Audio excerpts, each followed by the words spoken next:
عليكم. ان شاء الله تكونوا بخير وبصحه وعافيه. وصفه اليوم تتعلق بحساسيه الصدر. هذه عن تجربه اختي عندها سكر وعندها ضغط. المهم بسطها البرد يعني.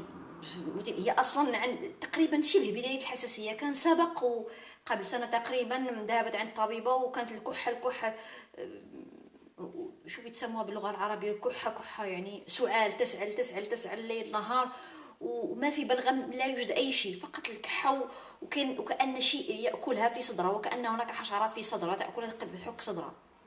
المهم كانت قبل سنه اعطتها رابوز، هذا اللي يعمل لاصحاب الربو، هذا البخاخ الذي يعمل لاصحاب الربو، كانت اعطته لها وبعدين راح كل شيء وارتاحت.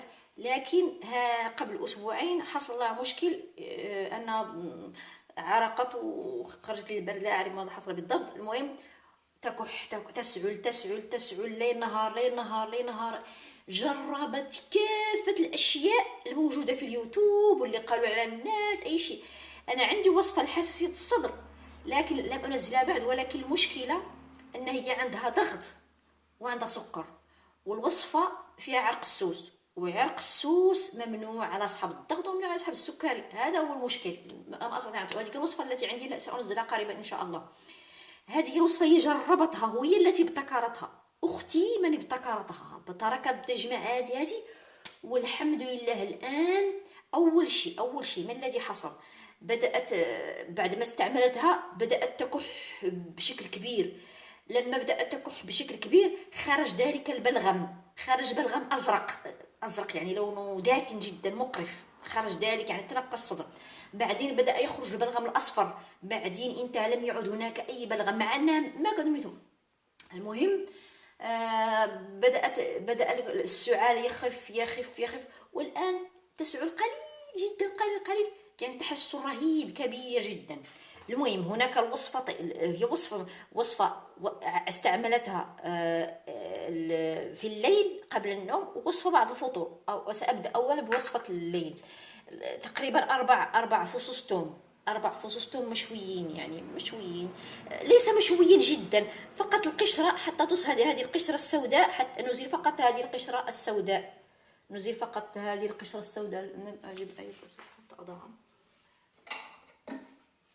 المهم هذه القشرة السوداء نزيل فقط هذا القشر الأسود. أنا حتى جبت لكم كيف شويتها يعني في قطيب. المهم نزيل هذا القشر الأسود، لكن لا تشوى جيدا، فقط نكسر جهد الثوم حتى لا يحرق في المعدة أو يحرق. فقط هذا هو دور. سأزيل هذه الأشياء. يعني فقط شوي، لازم يبقى قوتها لأن قوتها في زيتها. سأزيل هذه الأشياء.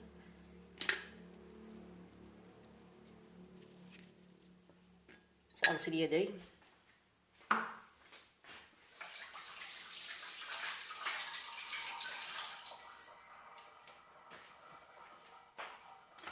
أوكي، الآن قشرنا الثوم.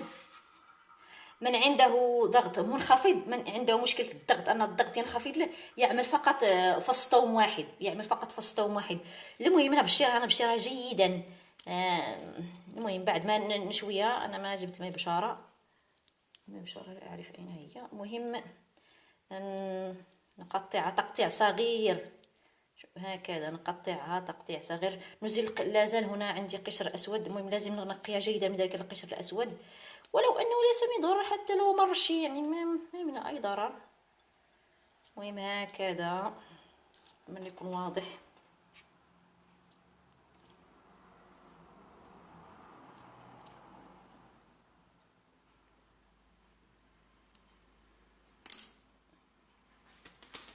المهم يقطع جيدا، يقطع رقيق لأنه الوصفة ستمضغ.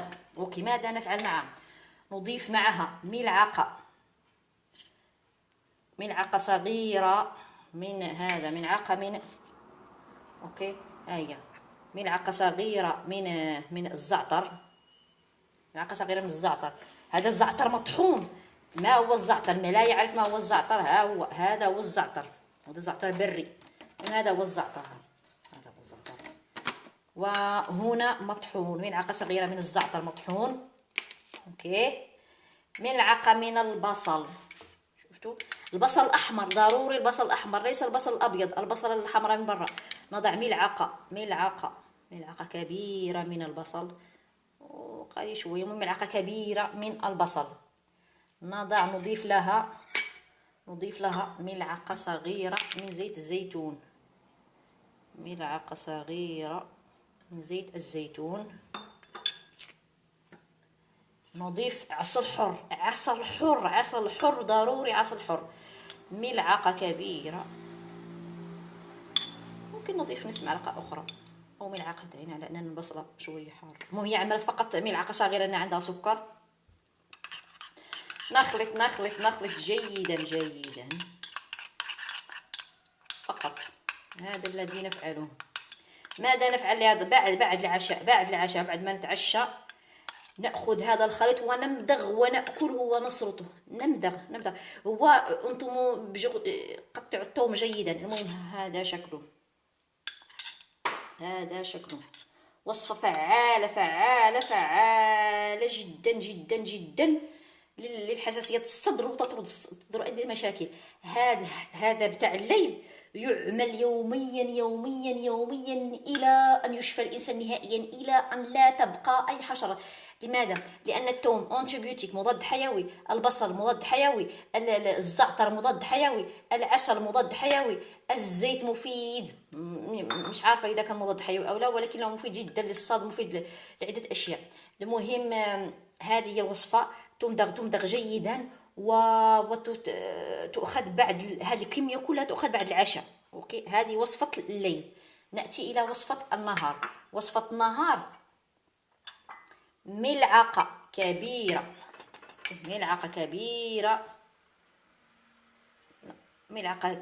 من الزعتر. أوكي، هذه ملعقة من الزعتر، ملعقة كبيرة ممكن نضيف قليل من البصل شوي، ملعقة كبيرة من العسل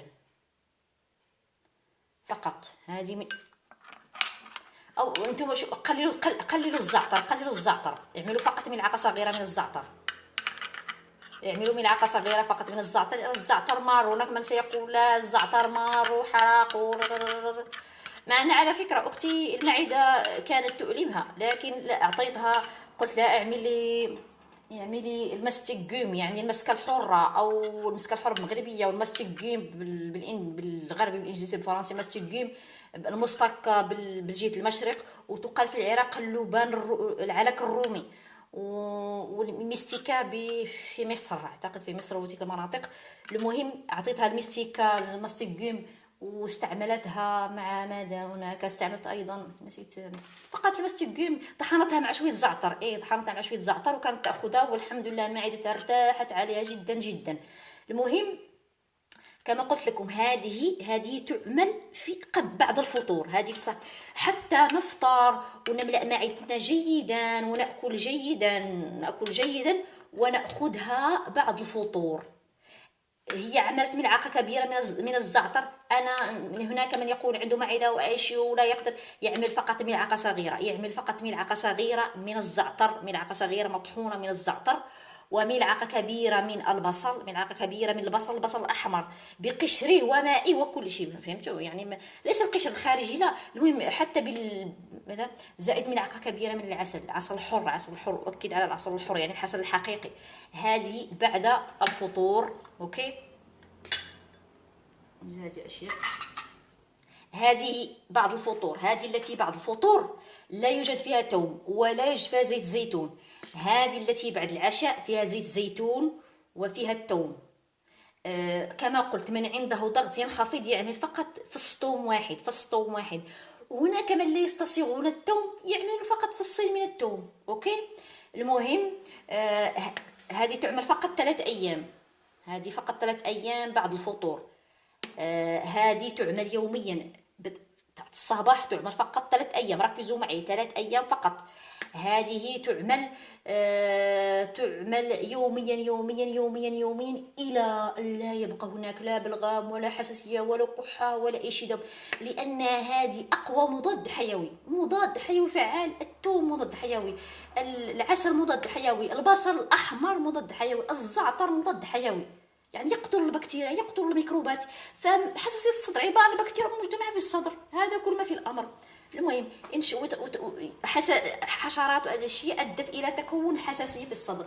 اتمنى تكون الوصفه عجبتكم، ان شاء الله تعجبكم. والله الوصفه فعاله، من اختي استعملتها وقالت لي قوليها لهم يعملوها، وانا ما نشرتها لكم، وان شاء الله تعجبكم يا رب. وجربوها جربوها ان شاء الله يا رب. اتمنى الشفاء للجميع.